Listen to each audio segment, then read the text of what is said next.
Hello guys! Welcome to my channel. So for today's video ay mag-steam tayo ng apple and onion. The home remedy for cough relief. Ito yung tinatawag guys na apple and onion essence.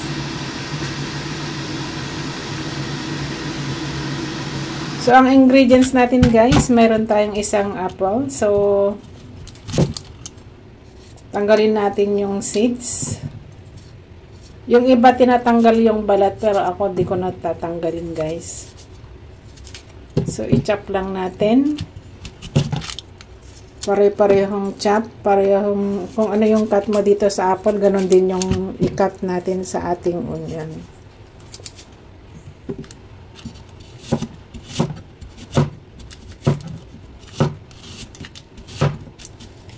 So yung apple ay may vitamin C and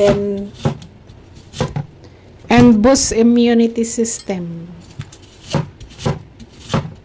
So loaded din to guys ng mga vitamins and minerals. So yan i-arrange natin sa ating plate. So yung iba nilalagyan nila ng small bowl din sa gitna pero ako hindi na. So yung meron din tayong white onion. So dapat ito buong onion ang gagamitin pero ako kalahati lang guys. So, i-chop din natin yung parang sa apple. So, yung onion guys ay anti-inflammatory din. So, nakakatulong ito para sa ating phlegm para ma-relieve. So, yan i-arrange din natin guys doon sa apple. Ayun. So, start na nating i-steam.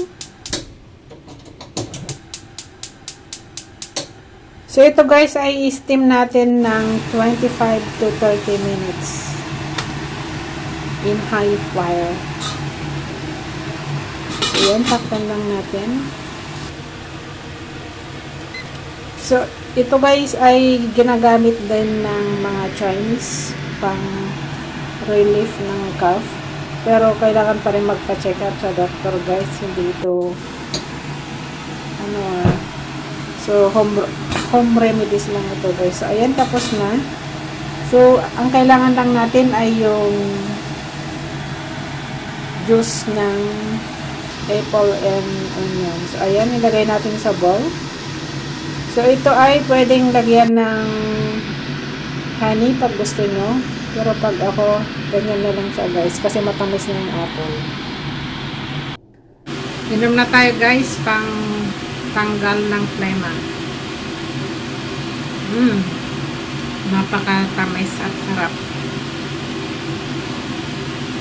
Parang sinigang lang siya.